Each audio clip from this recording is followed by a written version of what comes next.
Welcome to Imminent Peril, the hilarious action-packed role-playing card game coming soon to Kickstarter. Today, our intrepid players will create an unlikely world full of chaos, danger, and questionable decisions as they desperately try to outwit their pending doom. Who are these brave fools, you ask? Well, let's do a round of introductions. I'm Aaron Lanowitz, creator of Imminent Peril. I'm Ben, experienced player at this point, ready to meet my impending doom. Hey everybody, I'm MK Gibson, author of such books as the Shadowmaster series, the Technomancer series. I'm with Authors and Dragons, currently the Dungeon Master for the Dicey Bastards, and it's great to be here.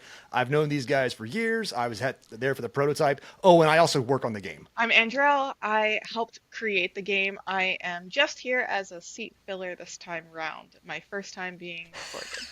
How sweaty are you? Where's your sweat level? Tell me when to stop. It's so bad. Stop. Oh God, She had to About belt herself there, yeah. into her seat so she didn't slip out. Yep. It is intense. My name is Rick Gualtieri, and I actually have nothing to do with this game. I was kind of dragged into the last second, so I don't even know what I'm doing. But Imminent Peril sounds like a good thing because I write several books in the horror comedy domain, such as the Tome of Bill series, in which, well, that's pretty much what my characters do. They put themselves into stupid situations and try to get their way out. Perfect. Hopefully we'll generate some good material for you today. So, setup is quick and easy. We're going to draw a random hazard, location, quirk, and menace card to start off our scenario. A d10 is going to be rolled for each one, and that tells us which element off the card we'll be using. So today, we are in a decaying or eroding El Dorado, a lost city of gold, and it has metallic, I can't imagine what metal that'll be, Nagas and Gorgons. Are we sure it's El Dorado City of Gold or not an actual El Dorado car? That's El Dorado. There's nothing saying that we didn't arrive in an El Dorado to On our El trip Dorado. to El Dorado. Yeah. Road trip to El Dorado. Perfect. Okay, so decaying, eroding, El Dorado, metallic, snake people. Fantastic. Before we insert ourselves into the story, are there any general additional details that people would like to add about this place to glue these elements together? Yeah. The metal Gorgons were obviously the defenders of the city, and they're kind of pissed we let it fall into disarray. All right, so if we're doing that, then should we go with like we are some kind of like either like an Indiana Jones Tomb Raider type of situation? Are we plunderers? Are we like all of Britain who have stolen treasures from around the world? Yeah, no, sorry, I Britain, like that. but you know what you did. So plunderers, if we arrived in this car, we found a low-key map, maybe we got it on eBay, and, we are the high bidders in a small pool. Nobody expected this to be a real thing, but... I don't know, maybe we're like eco-weenies, and we're here to we're here to conserve this place, not knowing that we're about to get cranked. You're the possible. secret. You joined just to defend that. Well, see, Just so to when we defend put ourselves into the story, Rick, you can create your character and you put yourself where you're at. I want to be the capitalistic douche knuckle, the one that is like, I'm here to exploit, and profit. I am the lawyer who likes to wear the cargo khaki pants on the weekend, who thinks he's a weekend warrior. That's who I want to be. Yeah, so the next step is to put ourselves somewhere into the story, describe where you are and what you were trying to accomplish before things went terribly wrong. I'll be the driver. The most super excited person to be there, and that's not because of gold, it's because I actually have a Naga fetish. Well, I am a terrible undercover Greenpeace agent, and I mean terrible as in I'm wearing hippie attire, I'm smoking a doob. Oh yeah, your name is your name is Tristan. There is no way your name is not Tristan. So sorry, all the Tristans out there. And I'm here to protect the poor metallic denizens of this city from exploitation. Oh, there's going to be some exploitation if I have anything about it. As I said earlier, I will be the guy who is I'm the financier behind this. I'm the one trying to totally exploit El Dorado. I'm trying to sell it off. I'm a drill, baby, drill. Let's frack El Dorado. Let's frack it into the ground. Maybe there's diamond under this gold. Let's go. It's old and it's dirt and people have forgotten about it. Let's drill, baby, drill. That's me. It's so funny because the last game we played with Gibby, I'm pretty sure there was fracking of an alien planet. So I think you're right.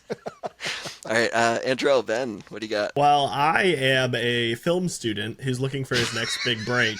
Unfortunately, at the college that I'm at, I don't really get along with my professor, and they saw an ad in the paper where this group of people was looking for someone to document their findings on the trip to El Dorado. So naturally, I was assigned this and have very low expectations of what we're actually about to find. So, as somebody with an actual non-Western architectural history degree, I'm going to be part of the team that helps you identify what is actually a treasure, help kind of map some of the uh, different buildings and layouts and all that kind of fun stuff. Like our historical expert. All right, so where are we at? So, like, I assume we have arrived. We have got this big monument of Are we inside the city itself? Are we outside the gates? Where are we at as this team? Because we have to place ourselves in literally place ourselves in the scenario. So. I feel like it'll present more opportunities for danger if we're a little deeper in than just standing outside the front gate. I hope so. Okay, cool. I got out to open the gate, so I'm just going to technically be like the car's going to be At the inside gate. while I've opened. Yeah. I imagine we showed up, and then like once we started doing, we stepped on the wrong button, we turned the wrong wheel, we saw the statue look like and turned the thing the wrong way and opened something up, and then the snake people come marching out like the Tomb Emperor kind of crap. So I'm gonna be down in the command center, that tent that's always set up with like a lot of gear and tech stuff. You have no idea what it does, and there's that one oscillating oscilloscope that for some reason is just there. And I'm standing by that, like, this is good. Yeah, there's definitely like it's like Kong Skull Island. Like, there's definitely we gotta exploit this and get some monkey meat. So that's me. I'm down in the command center inside the big temple. I'll be grabbing my go bag of just what I think snake people would like. So I got like a bag of dried crickets. So I just ran into the tent, grabbed my go bag of stuff, like they're here, and I ran back out. Okay. One of you mentioned that it'd be a good idea to get a wide shot of the surrounding area. But of course, none of you volunteered to help me carry the heavy camera equipment. So now I'm lugging everything up this huge hill, trying to get some high ground to survey the scene. I'm currently standing in front of a moss-covered wall with my phone, attempting to kind of like live blog how this rare species should be preserved and saved. Hey Ben, are you doing the David Attenborough like narration of this musical tone must be saved? So I like to imagine that I'm way too nervous and shy around people to have any kind of voice for these videos. I'm just the camera guy. Okay. Yep. Are these super weighted cameras? Are they on? Like, are Oh, you they're the trying real to... deal. Yeah, Are I've you got trying to, like one that's on my shoulder. It's too heavy for me to even stand fully upright with. Yeah. Are you like a one-man band? You're also your own boom operator too? And Absolutely. Yep. Oh, God, one camera, one boom mic in the other hand. I'm like trudging through the tall grass. How many rare earth metals were exploited for that camera? Not enough, baby. Not enough. Now that we all have an idea of the world around us and our location and purpose within it, I'll go ahead and deal ability cards. So 5 players will give 6 cards. The way the game works is you'll use one ability every round. So as the game goes on, your options shrink. And before we get into it, there's some general rules that apply throughout the game. Number 1, fun first. If everyone is okay with something, it can happen. This is a lighthearted game based purely on imagination and our shared vision of the world around us. If there are any disagreements, we can just put it to a quick vote and move on. Number 2, free will. Players have autonomy over their own character. Other players cannot dictate what you say, think, feel, or how you react to events. Number 3, yes and. This is an improv game. The world is what we make of it. Players may add new details at any time, though they should somewhat make sense given the current scenario, and they should not contradict existing details. I'll share some of the other rules in the phases that they matter. Jumping into the game, Phase 1, Peril. Each round, players are given a new target card. You'll determine how circumstances are evolving for your target in a way that is putting them into new, immediately life-threatening danger. This shouldn't be playing the character for them. As we said before, everybody has free will. You focus on what they were doing previously and kind of like loosely pilot them into their next new deadly situation. So I'll go ahead and deal our target cards. All right, so take a look at your target card. Make sure you know who your target is. We're going to do a quick recap, and every time we do a recap, it should be like a quick 1 sentence, 2 sentence. We're not trying to retell the entire story. Just remind people what we were doing. Yep. So know your target so you know who you should be really focusing on, because you'll be the one continuing their story from that point. All right, so I'll start. I just ran back out of the tent with my go bag of goodies that I think snake people like.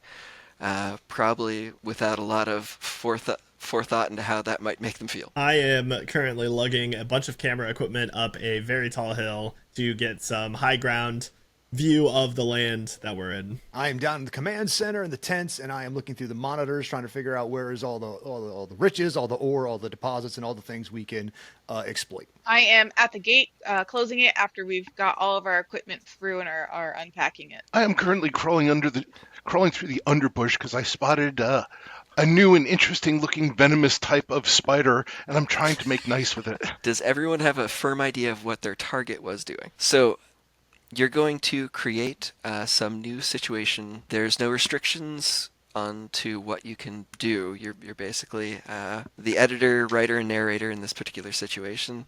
Once you know what your new target's peril will be, flip the target card face down. And once everyone is ready, we'll take turns revealing. All right, Rick. So you're bending down, taking note of an interesting venomous new species of spider you found. With an opening like that, it's hard not to make use of it. So let's say you're bending down, you're taking a closer look at it, and it does a quick little rotation and looks up at you, and its two little mandibles shoot up in the air, and it goes, chip, chip, chip, chip, chip, chip. And the bushes around you start shaking, and suddenly, from not just in front of you, but from all the foliage around you, these hand-sized venomous spiders just start leaping out of the shrubbery, and they're dogpiling you, and they're going to attempt to bite and eat you. Well, Aaron, you in your excitement to discover these snake people, for reasons we won't delve too far into, you are carrying a bag of goodies that you're hoping will be alluring to them to earn favor and possibly get close to them. But in your excitement, you're kind of frantically looking around and trying to look for anything that resembles whatever a snake person would look like that you've speculated for many years. And you drop your bag of goodies. And so you're like kind of looking around, and in your haste, you pick it back up and resume. But what you failed to realize is you actually picked up a sacred artifact to the snake people in El Dorado, not realizing you are now carrying a prized possession that belongs to them. And they are not too happy about that. So could you say a bit more about how my life is in like immediate jeopardy? Absolutely, yes. As you are still frantically searching around for these snake people, there is one that is right next to you in a bush that you can't see because he's blending in, and he's about to grab you and crush you with his hand. Oh God. Yeah. Okay. Autoerotic He Yeah, oh died. gosh. He dies They pleasuring know. himself. All right. Leave it to me to put you in peril that you're excited about. Sorry about Exactly. that. Ben. So there you are, lugging all your heavy ass shit up that hill because you want to document the crap out of all this stuff. But this is El Dorado. This is a massive mega tomb. And what do the massive mega tombs always have? Booby traps. As you walk up, machinery's moving like that. The ground under this foliage gives way. Poof, you go down a chute. Boom, boom, boom, boom, boom. You're down at the bottom. You're in something, and for some reason, you trip a wire and poof, torches light because they work after 1,000 years because reasons. So you're down in this dungeon-like tomb about, 30, 40 feet below ground, and you see just beyond this cage wall where the bars are there, you see the snake people, these golden snake people standing there watching, like, and they pull the lever, and that's when the walls start closing in. The spikes are coming out. The skulls are on the spikes, and they're to the left and they're to the right, and it is squishy Ben time. All right, so Gibby, you are in the tent. You are trying to do all of your readings and get all of your where your metals that you're trying to extract, all the value you want to get out of this places. But you're not the first explorer to make it to El Dorado. One of those previous explorations was actually some Greek explorers. And these Greek explorers had come, and lo and behold, they'd left some things behind in their quick evacuation, trying to flee from the things that we're now facing. One of the things that they left behind from all of their adventures, there's this kind of tucked just underneath this place that kind of looks a little golden, is a statue head. And the statue head moves. And now all of a sudden, the statue head, you realize, has snakes for hair, and it is turning and looking at you, and it's going to turn you to stone. Ah, okay. Gorgon power. Got it. Okay. All right, Andrell, you are securing the site. You just closed the gates, and unfortunately, as it clanks shut, it makes a much different sound than you expected. And you realize as you attempt to reopen it, it's stuck shut. It is not opening. Where everybody else perhaps has stepped into a trap unwittingly, you realize that the entire city perhaps is a trap. As you look at the gates thinking, okay, these are just gates, they can be opened, they start to glow with a bizarre spectral light. And as you look up, standing just outside the gate, you see a line of spirits wearing garb from various time periods. And you realize that these are the spirits of explorers who have come before you who have never left. And these spirits look angry at you, at their scenario. You're not sure. But they're not really talkative. And even if they were, they're speaking languages that you don't understand. All you know is they're looking at you, they're stepping forward, and they step through the gate, and you have no choice but to either back up or confront them. All right. So does everybody feel adequately imperiled? Yes. Yep. All right. Phase 2, survival. Now that everyone is in peril, pick one of your abilities to help explain how you're trying to survive. When using ability cards, there are a couple more rules that are in effect. The elephant rule. At most, an ability can only affect up to an elephant's worth of stuff. For example, you can waterbend an elephant's volume of water. You cannot waterbend the entire ocean. This limitation does not exist when putting each other into peril. It's only when using the ability card actively. And the you done messed up rule. Any consequences that result from using an ability are permanent unless acted upon by circumstances or another ability.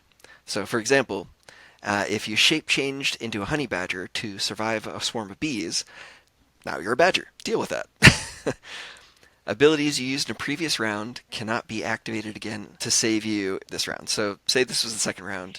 Even if you changed into a badger in the previous round, using like a card like Polymorph, you can't use Polymorph again to help save you, even though you had it before. So only in the round that you're using the card can you do an active effect with it. Lastly, wildcard rule. So if you're not happy with any of your current ability options, you can discard a card and draw a new one, but then you must immediately use whatever the new one is. All right, so everybody think on how they're trying to survive. Once you know how you're going to survive with a specific ability, place it face down in front of you. The first round is always a warm-up round. Nobody's going to die, but it still burns a card. This is a good time to use a card that you might not be so confident about its usefulness. Everyone's ready. As I accidentally smuggle this artifact from their sacred grounds, a snake is trying to reach down and crush my head. Thinking that this is first contact and I need to make my best impression possible, as it's reaching down to crush my head, I'm going to try to befuddle it. So I can perform baffling actions to create confusion and disarray. The better my real-life performance, the better results. So as it's reaching down to crush my head, I stare up at it, and I lick its hand, and I said, "Hey, you're mine now." You Not licked unlike the how we snake met. person. Yeah. It's just, like that. You can't have it. It's mine. So I licked it. I called dibs. My germs. Yep, my germs. All right. How Back in high American of school. you to instantly claim it's yours. Well, that's the mission, right? We're here to.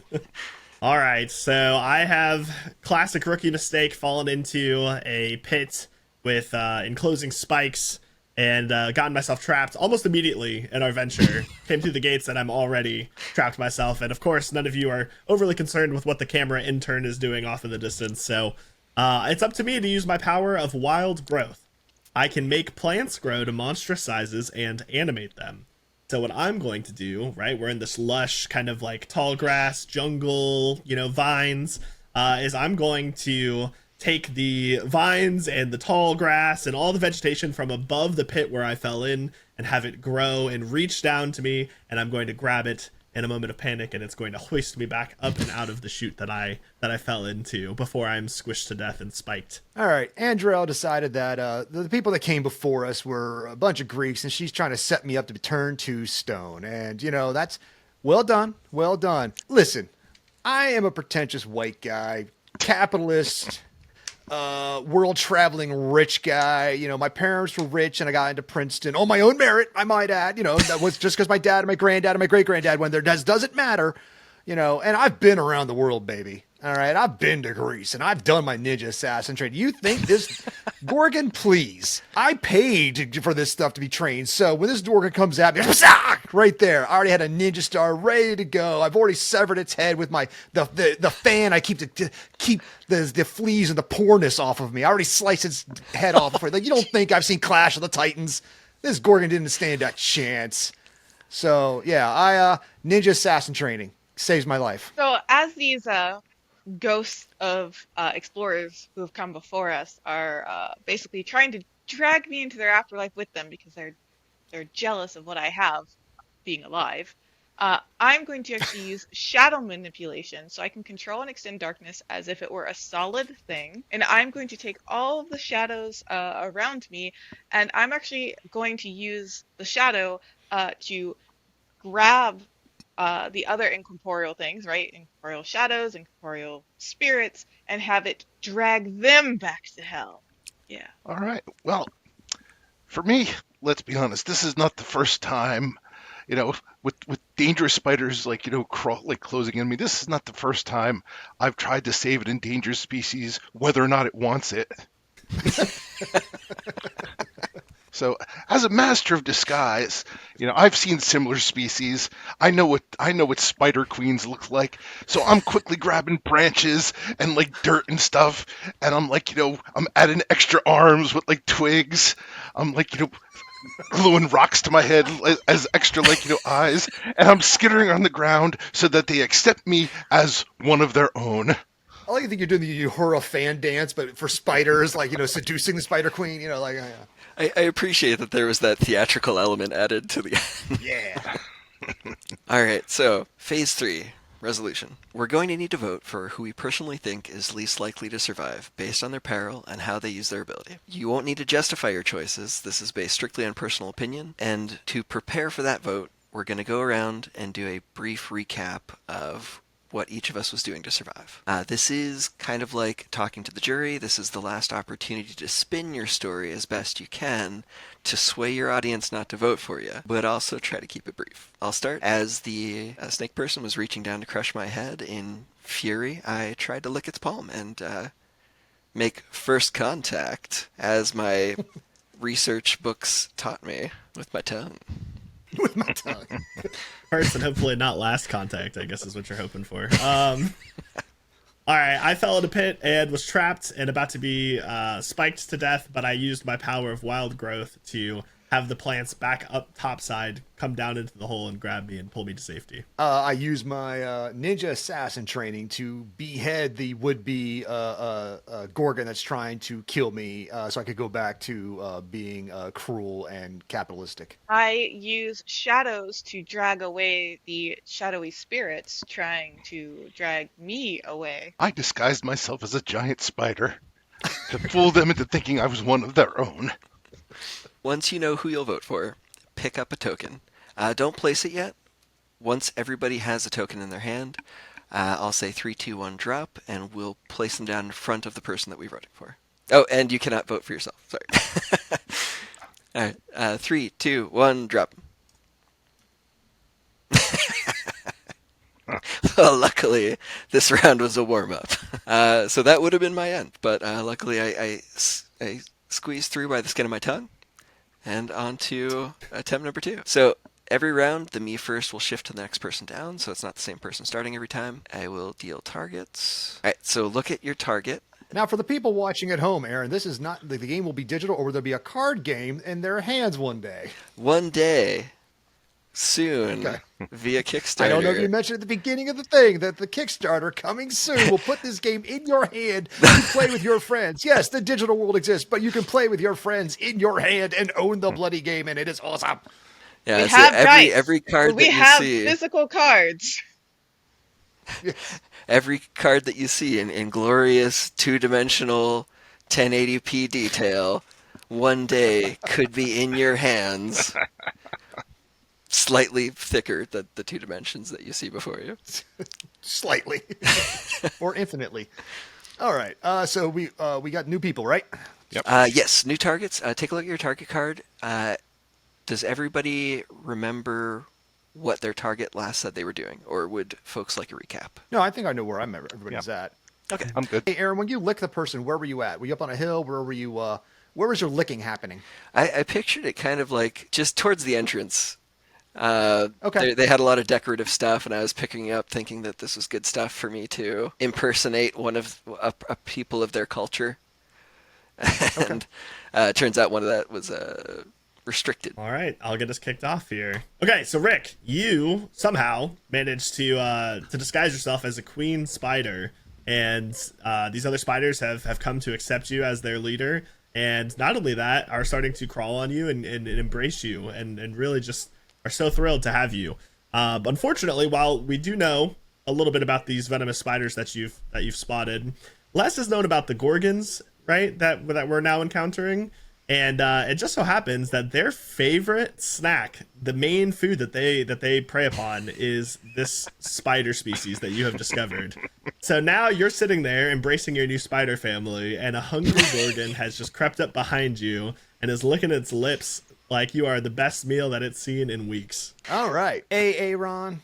Well done. You befuddled that snake person. You befuddled them, and not only did you befuddle them, man, you turned them on. I don't know how this snake person identifies, but you basically got like the pheromones, and now like Success. you've got it in your mouth. But unfortunately, it's also mating season. And Success. like the great Futurama said, death by snoo snoo. This is coming. Snakes, people are slithering out of this way and that way. But the problem is, okay, remember, they're metallic, they're heavy, they're coming at you, and they're horny. And they are, so you've got 7 or 8 of them coming up on you right now. And you ever seen snakes do it when they twist around each other and they crushing and they crush and they crush because they wrap around? Well, guess what, buddy? You are being crushed by 7 or 8. You're in a snake orgy. You're in a snake person orgy. It's not pretty. Your poor lungs, let alone your wiener. This is not good for you. You're not looking good, buddy. You are gonna die from asphyxiation and probably before you even finish. So good luck. Damn it. The thumbnail for that is gonna go crazy. Okay, so Ben, you managed to get out of this hole with all of the vines and everything helping you. But outside, now that the city's been activated, it's just kind of, remember, it's eroding. So the trap that tried to activate on top of the crushing walls, it ended up breaking another part of the trap. So as you come out and you're up on this hill, it turns out that as you're climbing up the hill, it's not just a hill, it's a ruin. Right? That's what most hills are in Central America. They are ruins, old Mayan cities that have been overrun with vines, trees, plant life, and the like. So this hill that you've been climbing is still actually the whole building, right? So these gears break from trying to do this. So what's now happening is that the rest of the top of the hill that was originally part of a different trap tried to activate, and it failed. So now it's basically, imagine the top layer of a Mayan pyramid, and instead of it being able to like gracefully slide open to let sunlight in and do the great light beam that you need to get the idol and all that fun stuff, instead it tried to pull apart, and now it's going to fall and crush you. Great. A lot of crushing. And that's just the first. Yeah, I mean that's just the first layer of hell, right? That's the top layer of hell, because it's 9 layers of hell in the Mayan pyramids. So. All right, Gibby, you're My friend. You're twisting around with your with your ninja skills. You're thinking you're all badass.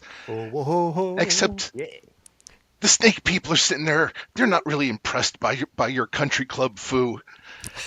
You're sitting there twisting around going, ooh, cobra style, and they're like, mofo, we are cobras, but they don't descend. They don't take you apart immediately. They sense within you a spirit of competition, so they decide to give you a chance.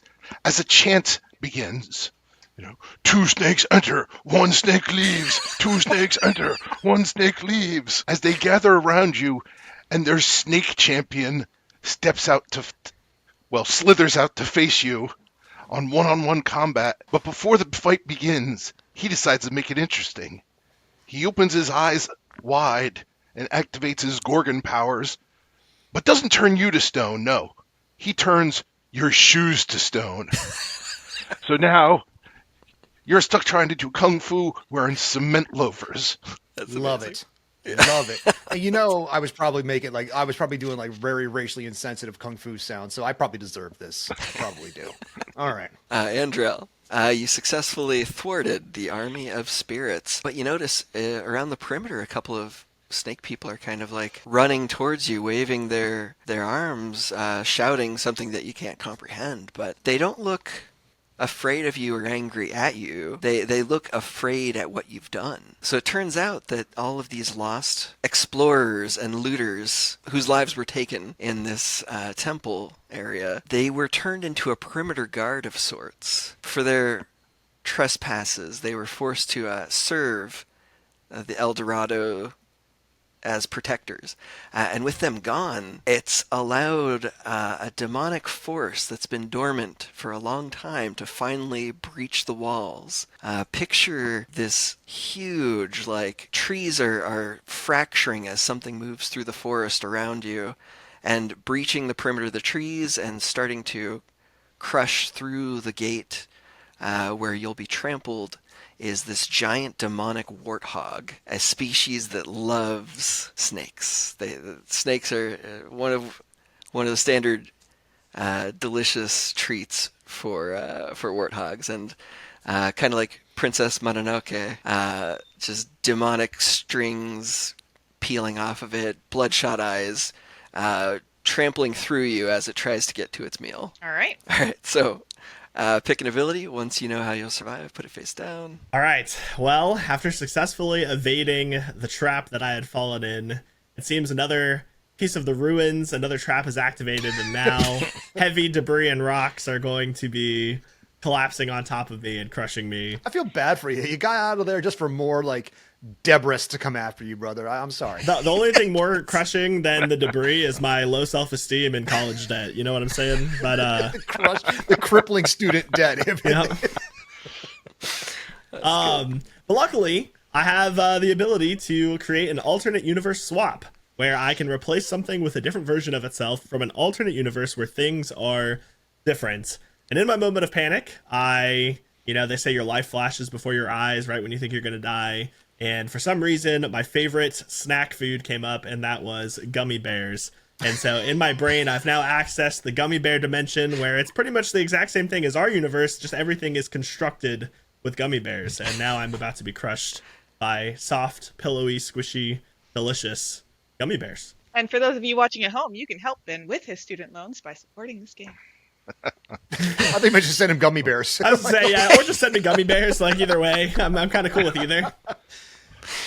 Details below. All right, I'm up next. All right, so thanks to Mr. Waltieri, I have what's the snake champion's name? Rick, does he have a name? Doug. Doug the snake champion, fantastic. And Doug the snake champion shows up. I mean, he's probably like big, menacing, snaky, ripped, everything like a Hemsworth but snaky. And of course I don't like that, And I'm looking at him and I'm ready to deal with this guy. I know my country club foo very well, and then he turns my bloody shoes to stone. And those things were $1,000 loafers I'm clearly wearing in the jungle. And that sucks, dude. That was Italian leather made on the backs of sweatshop kids. And this really sucks, man. For me, not for the kids, not for me. So seeing he's a snake, seeing what he did, he stands there and he's like, now it's my move. He's like, come bring it to Doug. So I'm going to bring it to Doug. I'm going to use my power to summon Horde. And what snakes really, really don't like? Based on the books we all grew up with? Mongoose. Ricky Tikki Tavi, baby. 1,000 mongooses, Mongolians, mongooses come roaring out of they actually go around the warthog because he made it a big old pile. So it's like he unleashed 1,000 mongoose to come into my call, and when they're done, Doug is just like a floppy skeleton and a broadsword while I gently lift my feet out of the loafers. Oh man, I gotta go around barefoot, but good thing I still have the silk socks. Thank God I have silk socks. I can slip out of these stone moccasins. Thank you, Mongoose, Ricky Tikki Tavi, and Rudyard Kipling. You saved my life. So I have this giant mongoose, or not mongoose. Oh my goodness, Gibby. Warthog. You have a giant mongoose. Well done, Aaron. Keep going. Coming at me, right? Um, well, it's fine. I mean, listen, you don't get to studying non-Western architectural history if you don't have a way to escape, because they didn't have such good building codes back then, right? So with that, I can think with portals. I can create a pair of spatially linked portals on two flat surfaces. Now, luckily, this warthog is larger than an elephant, and my portal can't go larger than an elephant, right? So it's just going to be a nice little human-sized portal, and I'm going to put it on the ground in front of me, and I'm going to put the other side on the tent flap of the Daniel Radcliffe wannabe's headquarters, and I'm going to whoop. Portal out of danger. Well done. Despite being, a nature conservationalist, I understand that there is a natural order to things. And that natural order comes down to eat or be eaten. And as such, I use my quick draw power so that as the snake men are advancing and going, like delicious giant spiders, I launch upon the nearest one and start eating him instead. To give my my snake or my spider brethren the idea that they no longer have to be oppressed. They can turn the hunters into the hunted. Except as I'm doing it, I burst into tears because I know what I'm doing. I'm aware of it, and I'm a lifelong member of PETA, so I regret what I have to have done. So after a while, it becomes this feeding frenzy of crying spiders devouring gorgons. All right. I'm about to be snoo-stewed to death. There are worse ways to go. So you didn't think I came to this situation not prepared to be, constricted? That's part of the plan. Luckily, I have animal mimicry, so I can mimic the attributes and abilities of animals. I have been studying nature's squishiest of ocean creatures, Snake the Kama octopi. Sutra. Well done, yeah. And just I am melding into the pile of sexy time snake people. It's so Just gross. I am part of it. I reach into my bag, I grab some crickets and I just scatter them up into the air, little snacks to get us in, keep the party rolling. This is great. That's icky. Well done. You're Your costume this year is Medusa. Well done. But icky. Oh, I approve. I am so concerned about this. All right, so to prepare for a vote, we'll do a round of quick recaps. Ben, So I was able to grab something from an alternate universe and replace it with our universe. And in my panic, I the only thing I could think of in the moment was to swap these heavy ruins with my favorite snack of gummy bears. So this gelatinous kind of, squishy ruin in this other universe is now crumbling and about to fall on me instead of the sharp, jagged rocks and debris. I use my ability to summon creatures to bring on 1,000 mongoose to tear apart this snake person, leaving him a bloody stump while I slowly extract my my feet from my expensive shoes, and I'm currently walking around in my silk socks. Upset about this because there's blood. There's blood now. There's snake blood coming over here. Like, you know how hard to get snake blood out of silk? So to escape this demonic warthog barreling down on me, I realized that, I'm not really cut out for this, and we're just gonna nope out with portals. So whoop whoop, and I'm away. The law of the jungle is eat or be eaten, so I have led the spider uprising to devour their Gorgon oppressors, albeit regretfully. and I channel the squishiness of an octopi to really get into it. All right, so when you know who you'll vote for, grab a token. Yep. All right, 3, 2, 1, drop them. All right, Ben, what went wrong? Yeah, I mean, I think you guys nailed it on the head, right? It's 1,000 pounds of feathers versus 1,000 pounds of rocks. And, where you could see in the twinkle of my eye, I thought, either this is perfect, I've got a second chance at life and a delicious treat to accompany it. I was crushed faster than my aspirations of becoming, a film star and making movies for the big screen someday. And with a very satisfying, splat noise, he just then you just see this, jiggling mound of gelatin on the ground, and I'm nowhere to be seen anymore. I'm now like morphed on the inside of it and just gone. Just one big hairbro bear just going. I would say it's probably like, to add insult to injury for my character, it's probably like a lemon lime gummy bear or something. Oh yeah, it's not even even a a good flavor. Yeah. Those monsters. Or the green for some reason a strawberry. Yeah. Yeah. All right, so since this is the first time that somebody has died, we hit Phase 4, Escalation. This is not the end of the game for the dead. They continue to vote, but more importantly, every round they continue to add something to make the general situation worse for the rest of the survivors. This can't target a specific player, but instead just escalates how terrible things are in general. This is also an opportunity to bring back previous story elements that may have been kind of set to the side, but it's whatever, it's at the discretion of each player, so each player who's dead at the time of this phase gets to add something. Ben, how do things get worse? So, you notice how like we've been here for 5 minutes and everything is awful and breaking and we're just destroying the serenity of this amazing, ancient city. Because of all of the uproar, right? We've got traps going off, rubble crashing and falling into the earth. We've got 1,000 mongoose like stampeding through this open fields. We're gonna call back on the eroding elements of our scenario, and the general landscape is just gonna start to deteriorate at a faster pace. So we've got sinkholes opening up, we've got tremors. Sure, we've got lava, which that's gonna get the snake people a little bit worried too, right? They're metal, they don't want to melt. So just in general, we have a more hazardous environment as things start to break down and deteriorate now. Good callback. All right, deal new targets. Does everybody know what their target was doing last? Yep. Andrell portal back next to me, which is great. So yeah. Once you know what their new peril will be, flip your target card upside down. All right, Gibby, you're up first. All right, so clearly Doug didn't make it, and I'm feeling pretty good about myself. I feel so good about myself. I decided to take a walk. I'm walking away from the tent a little bit, just really taking it all in. Like, yep. Soon the survey teams will be here to help strip mine the rest of this place. Oh, look, lava. That's nice. And the things are eroding perfect. Just rubble this thing to the ground because when I put up the strip mall next, oh my God, this is going to be such a great place for, tourism, as long as they can afford it. Maybe we'll clone some dinosaurs. Oh, what's this? I'll look back and like, oh crap. Those mongoose are high on snake blood.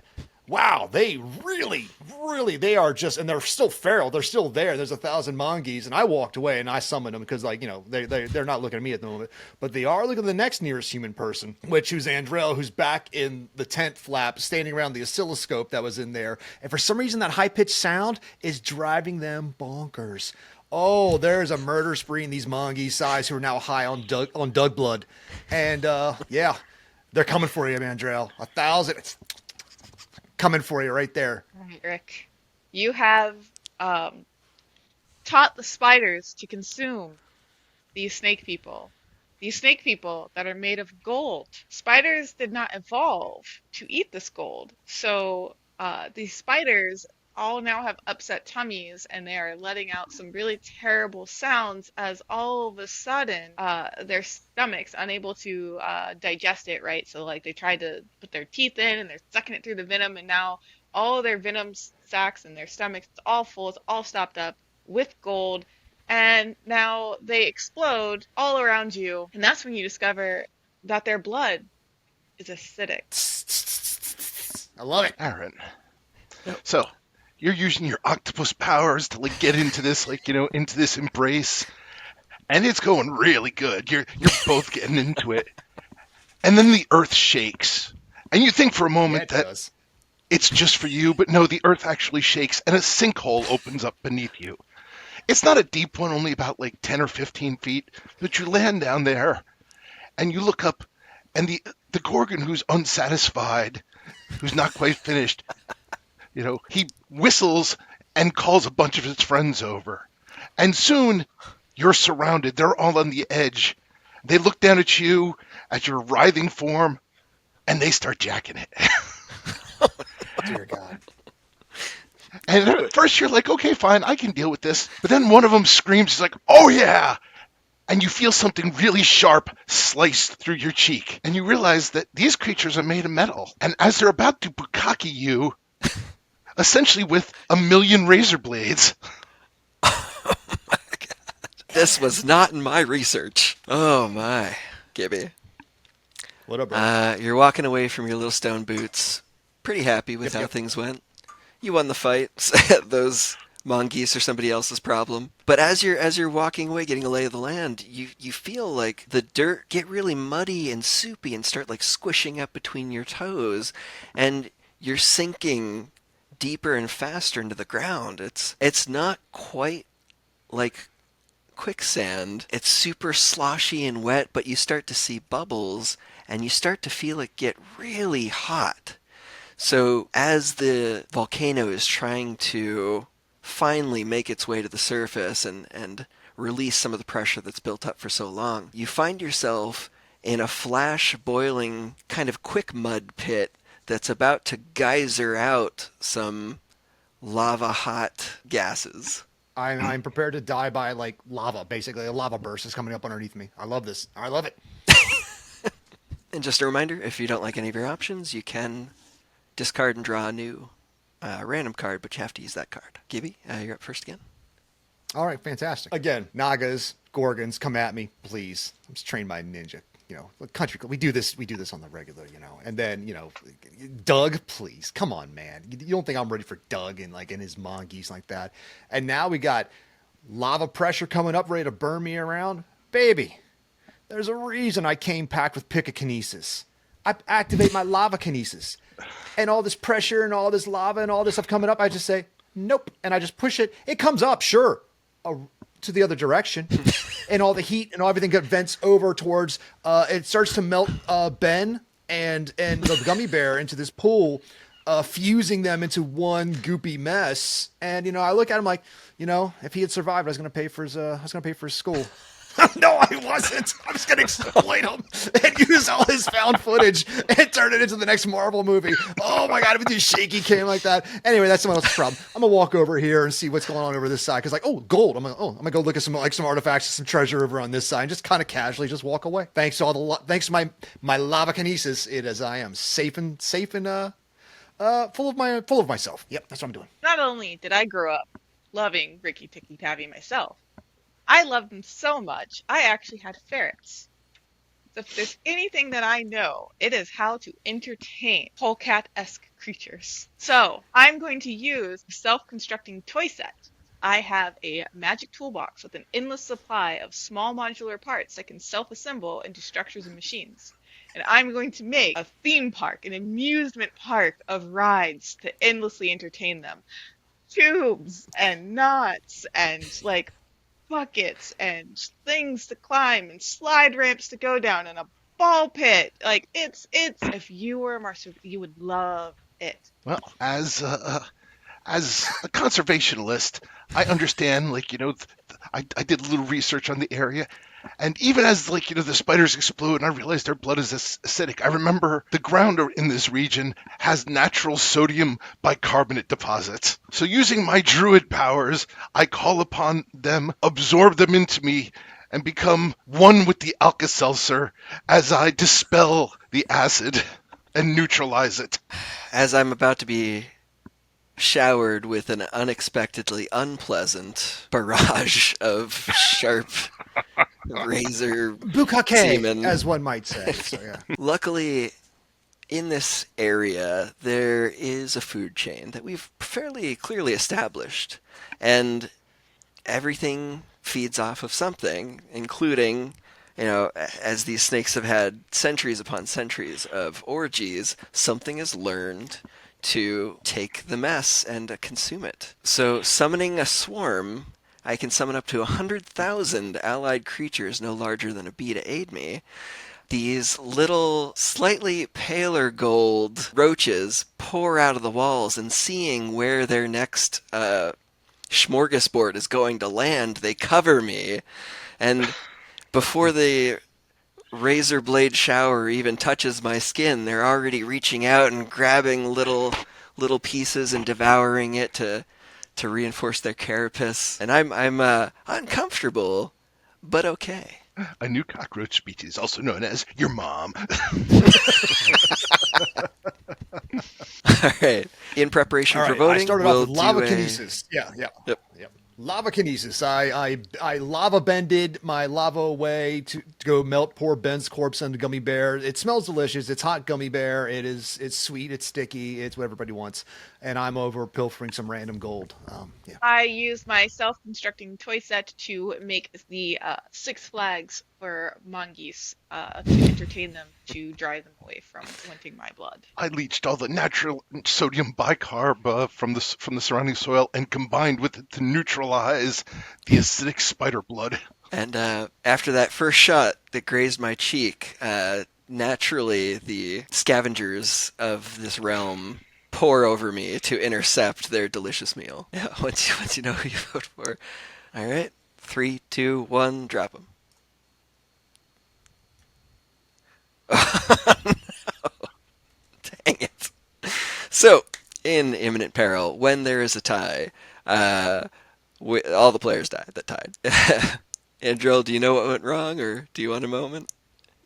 Yeah. So I built this, and they were thoroughly entertained. But I didn't provide a food court or snack cart, so I was still on the menu. I thought you were going to say that the egregiously long lines for 1,000 monkeys made them. Yeah, exactly. The That's first my 30 were theme very park entertained. experience. Yeah. The next 970 were pissed. Roller They coaster's are- not the ride. The They're 3-hour line mongoose. is. They will tumble over each other to get to stuff. They aren't humans, guys. And as I'm being swarmed by these golden roaches, they realize, as is usually the case, there's just not enough to go around. Maybe if there was only like 1,000 or 10,000, but 100,000, no, they need to start looking elsewhere to finish their meal. And of course, I'm at the center of the buffet. So You were in the middle of an orgy, so you might have a scent on you. So. yeah, I've been marked. So at first they swarm around me, and you see like the shape of a person being like, "Ah, my face," but then that shape slowly gets thinner and thinner and thinner, and then the swarm just kind of flattens out, and there's nothing left. So phase 4, escalation. Each dead person gets to escalate the situation, make the whole world worse somehow. Whoever has an idea first, go for it. So, the gelatinous gummy bear cube melted with the lava. That's uphill. Remember, he was climbing up a hill. So that is now just like slowly, like you've got super hot liquid gummy sugar coming down the hill into the basin. And the demon warthog that had burst through the gates, nearly trampling Andrell, it sees just this smorgasbord of snakes doing whatever snakes do. It doesn't care. It's hungry. And it starts just attacking and ripping into everything it can that it sees moving. And you guys remember the explosives we brought, right? In case we, got caved in these old ruins, or like anything that we would need, excessive force to access, as is our way. Well, there's a lot of heat and lava, and one of you looks over and notices that there's a long fuse that's kind of comically, slowly working its way towards our entire bag and supply of explosives. So that's probably not good. All right, So- Rick, put me in some peril, buddy. What's going on? All right. Well, you still to both have time to think. Yeah, like once you know what your peril is going to be. Oh yeah, for I your got to think target about what I'm flip- going to do to put Rick. Yeah, Right, sorry about right. that. Yeah, I can go. yeah. I'll make up something on the fly. Go ahead, Rick. Exactly. Gibby, as you start filling your pockets with the stolen gold, voices rise up, and they're like, "You dare touch the cursed gold of our god, Jim?" And you're of course thinking, "What the?" Very South Central. Yeah, Jim, the El Dorado god. Got it. I love it. And you're thinking, well, what the heck's a Jim? I don't know. That doesn't sound particularly, I'm not listening to Jim. crazy. You're like, you just Fuck ask that guy. And then you realize the giant warthog's name is Jim. And it turns towards you, everything else forgotten other than the fact that you're stealing its cursed gold. It starts stalking you. You back up, you take a step, and you're stuck because your foot lands in molten gummy bear. Oh no, that's not good. As a That's stench not reaches good. your nose, as you realize, oh, this is where Ben stashed the explosives. Ah, and you're up a hill. You're not even near all this stuff. That sucks for me. Oh man, Triple I don't know threat. what I'm gonna do about this. Well, good thing Ben had some of those explosives on him, and when he was walking up those hills, he was laying things. He was smart, because he was like any good film student. He was clearly laying things along the way. But that's not what your problem is, my friend. No, no, no. You sucked up a lot of Alka-Seltzer, and that power stays behind. It's kind of like we said in the beginning. You turn into a honey badger, you stay a honey badger. My God, dude, you are so full of Alka-Seltzer right now. You're literally crumbling to dust. You're trying to take a step, but you're like the T-1000 of salt Alka-Seltzer. You're like, your body's like, oh, that druid power is not quite. Oh, you're stumbling down, and it's like, oh man, what part of you is Alka-Seltzer? What part of you is even human anymore? Oh, and the spider babies from the parents are come looking for their mom and dad, and they're looking at you. They're swarming. Oh my God. So you have explosions get ready to happen. You're literally falling apart, crumbling because you're not even human anymore. And this whole place is going to explode. Oh, this isn't good for either one of us. I think it's just going to have to come down to our powers, how we're going to survive our imminent peril, sir. Once you know how you'll survive, put a ability card face down in front of you. I just want to point out this is the first time I've seen a triple threat for each player. The worst I've seen before was a double threat. I was going to say, imagine if we had like 6 escalations. Rick's response would have been like the ultimate doom of. All right, well, it stinks that I'm crumbling to dust, but this isn't my first rodeo when it comes to becoming Alkaman. So I call upon my trusty mythic steed, who happens to be an aardvark. He appears, licks me up off the ground, and then races for safety as only a coked up aardvark can. Well done. I like that aardvark. All right, so I see this going on. Clearly, like, there's a warthog god named Jim. There's a molten sugar mountain. There's real lava, and there's molten sugar coming our way. There's a bomb getting ready to blow up and blow this entire damn place up. Thank God. Well, thank me. Thank me, the extraterrestrial alien who happens to be inside of this human suit. I've been piloting this entire time because I've actually been an alien here to strip mine everything off of it. What makes better? You just thought I was a white guy. No, I'm an alien white guy who's here to strip mine everything like that. I come from like privilege Indiana. It's like this planet. It is. Oh my God, it's toxic. The capital is Toxos, and man, we love fucking with you humans. So when I see all this thing going bad, my little head pops back, chest opens up, the little landing ship goes, okay, launch in the air super fast, and I regroup with the mothership because after, what's going to happen? All this is going to become sludge, and we're just going to frack it anyway. Get all the riches, get all the mines, and we're just going to, we're going to pull down paradise to put up a parking lot.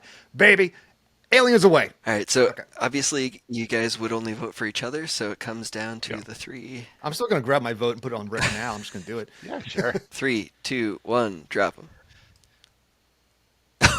Wow. All right, Rick. I guess what went Alien wrong? beats Aardvark. The classic tale. Well, the classic tale is that I tended to forget that aardvarks aren't very fast. And especially an aardvark with a stomach full of bicarb that's just belching along the way. So as it's just moseying, going, bleh, bleh, bleh, eventually it just gets blown to smithereens, and me along with it, because, well, I probably should have chosen a better mount. All right, Gibby, I you really survived wanted Yes, sir. to the end. capitalists to die.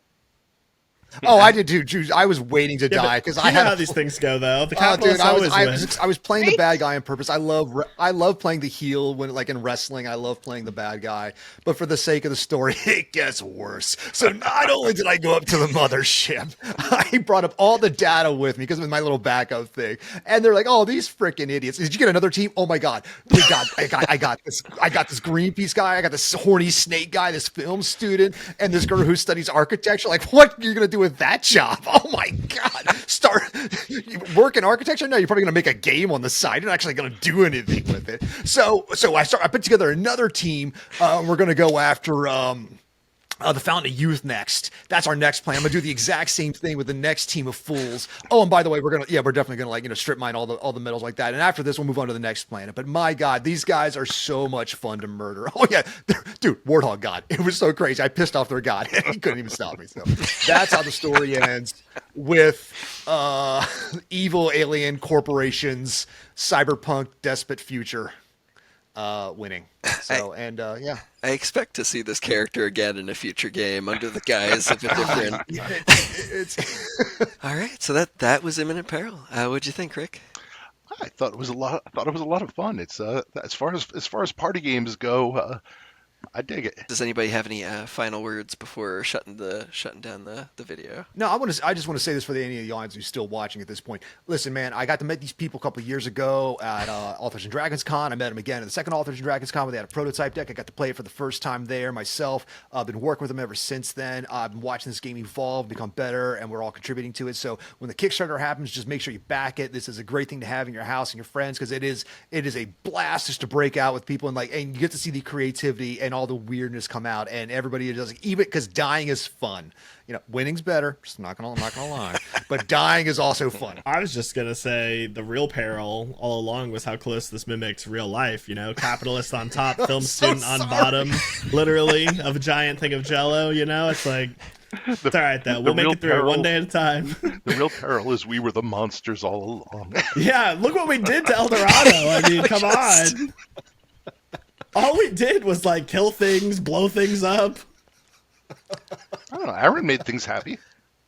Yeah. True. I think I successfully integrated into their culture. Parts of you. Before closing, just remember, no matter how bad things may get out there in the real world, under our capitalist rule, or wherever you happen to be, you don't have to face the peril alone. We're all trying to survive and live our best lives. Be kind to each other. Thank you. Yeah.